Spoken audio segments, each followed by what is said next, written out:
What's going on, YouTube? It's your boy, Cam ATL. Shout out to the DFS squad, man. Shout out to everybody who was able to score like a 240 plus because you probably cashed. I cashed in several double ups as well as hitting in the tournament for the $4 point play. I only doubled up in that tournament in the 4-point play. But once again, all it took was a low amount to hit the cash because people have just it's like a voodoo going on here, guys.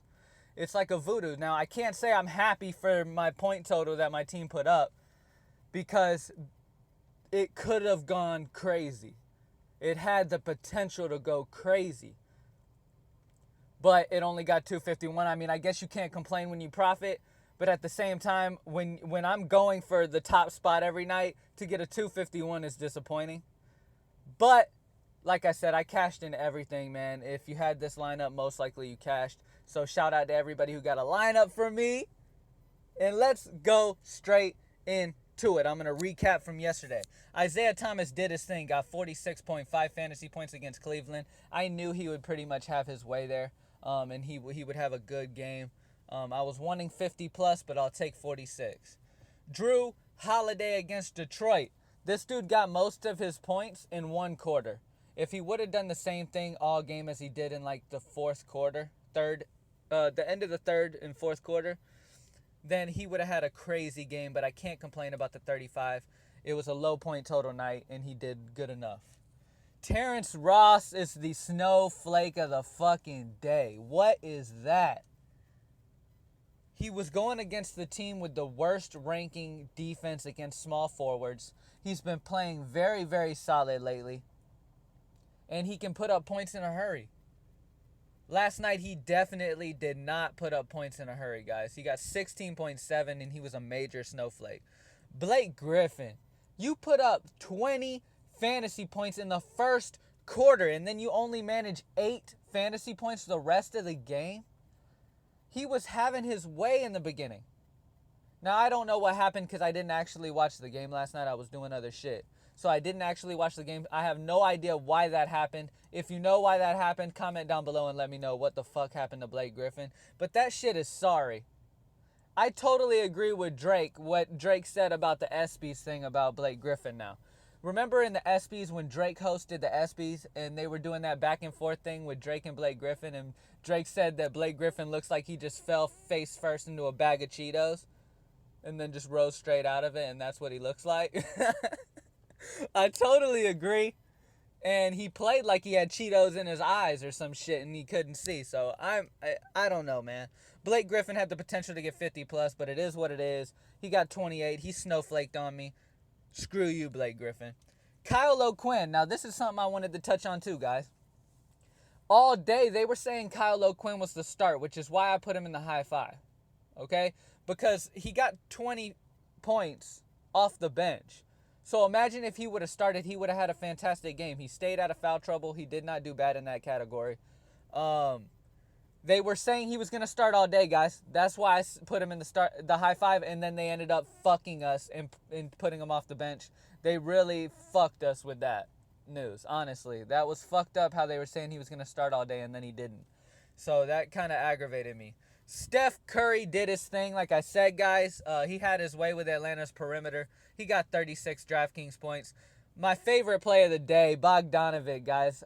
He fucking was a great value. I mentioned him in the video in the value picks. He was a great value play last night. Look at that, 31.5, man. I knew in a back-to-back he was going to get more minutes here. I knew it was going to be a decent game.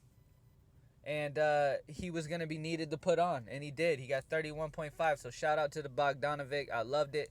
Tyler Johnson was very, very, very solid as well with 36.5 Draftkings against Philly. He does very well against Philly, so I knew that would turn out great. So there it is, guys. I scored a 251. I cashed in everything, which is ridiculous because the point total is so low right now, but hey, I'll take it. DFS squad. I got several pictures of people succeeding. Shout out to you guys. Good job, guys. Now let's go ahead and get straight into today's slate. All right, guys. Here is today's high five for the day, guys, and if this is your first time watching my video or you're new to the channel, the high five is where I pick out 5 players from the day that I believe will do amazing and that can carry your team to victory, okay? This is my own reasoning why. I'm not going to just tell you the guys. I'm going to explain my reasoning behind each player and explain to you why I love these guys as well. And then after the high five, I'm going to do the bargain bin, which is some cheaper guys, some cheap guys that you can fit in around the high five or whatever you want to do that are going to have great value today and be off the chain. It is a 3-game slate tonight. It is 3 games that are going to be high scoring and very good games, honestly. So I've been very excited to record this video. It's going to be some very good games. Even though it's a small slate, the games are going to be very good, high scoring for DFS wise. So I am excited for that. Now, the question is,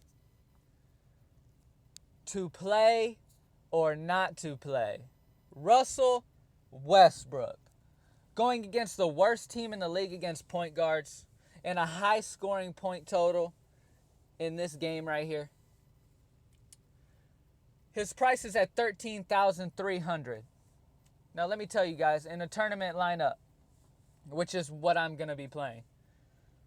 In a tournament lineup, guys, a lot of people, I can tell you now, and I 100% know this. Now this price is very high, and I don't like spending that.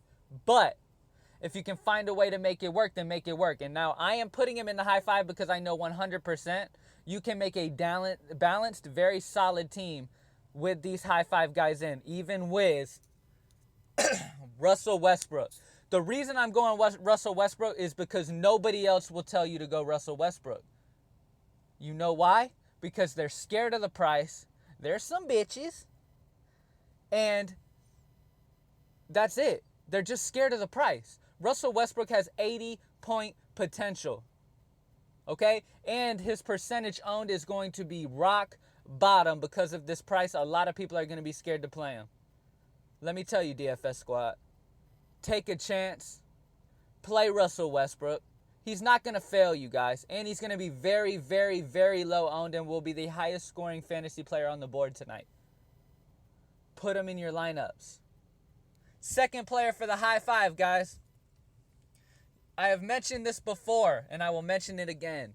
Charlotte is the worst in the league at giving up three-pointers.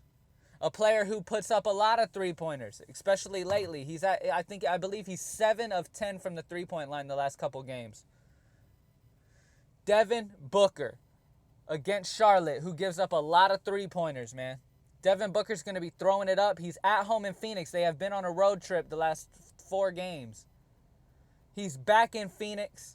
I expect him to put up shots. I expect him to have a very, very good game. And for only $6,500, I had to put him in the high five.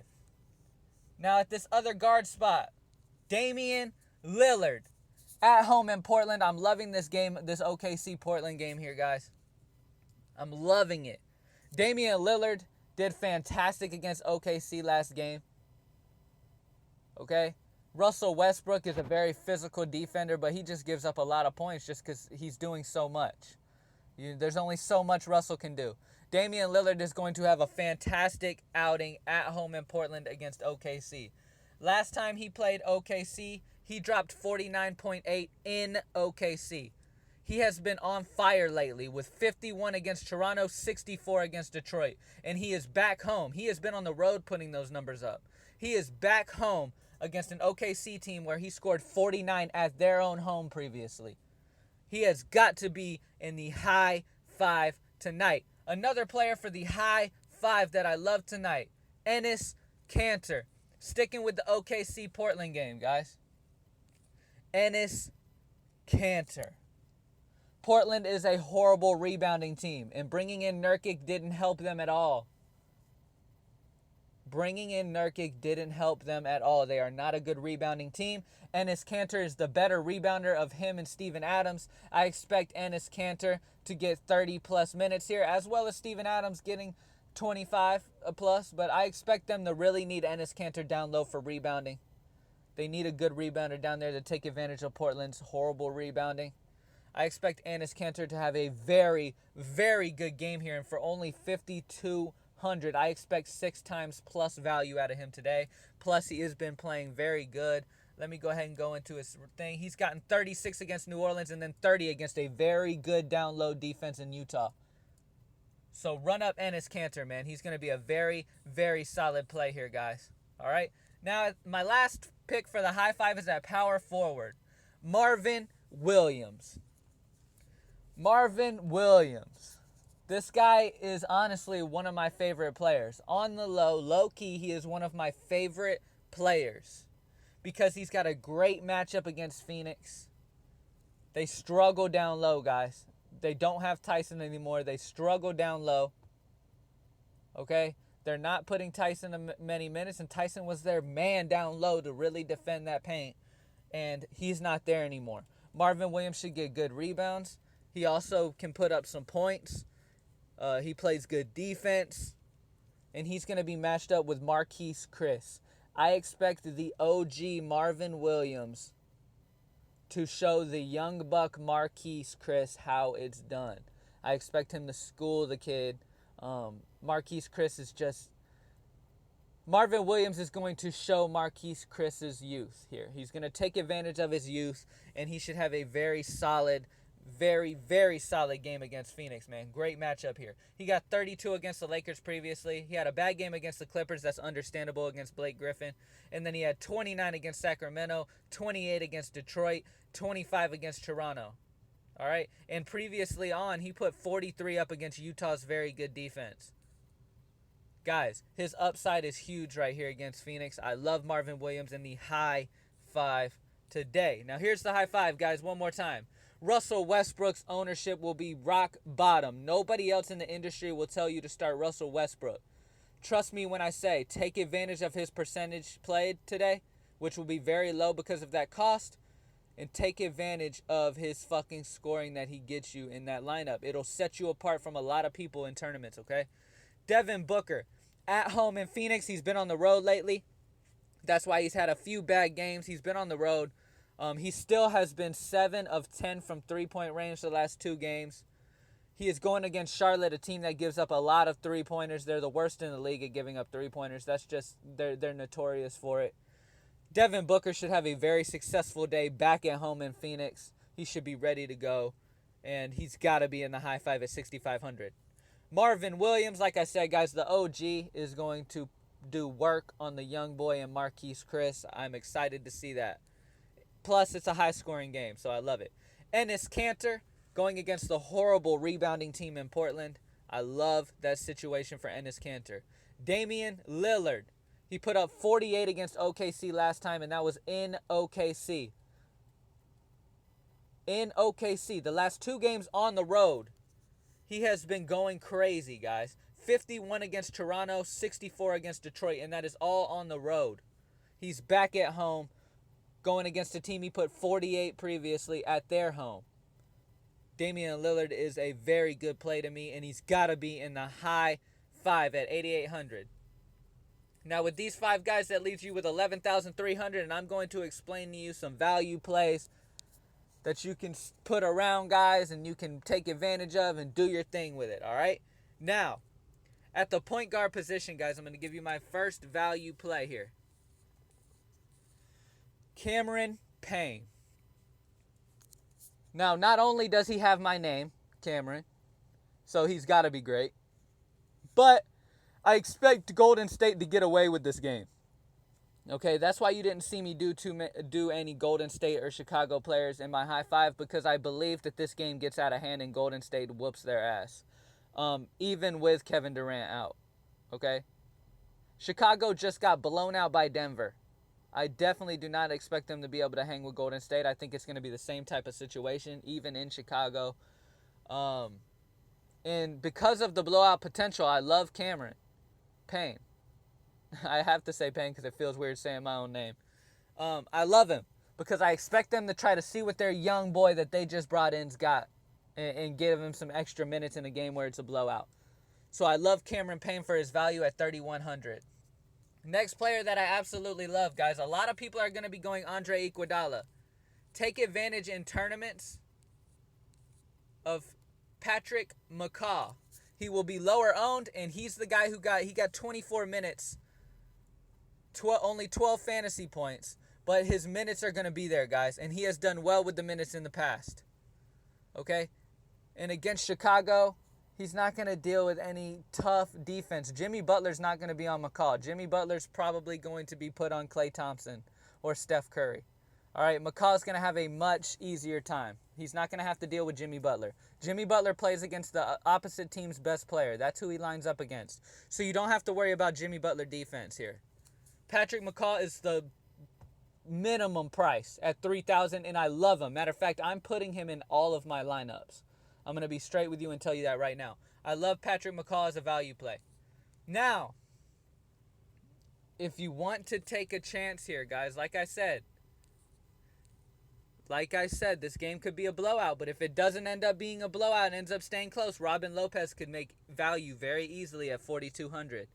I like him as a value play, and I have to put him in the bargain bin here, guys.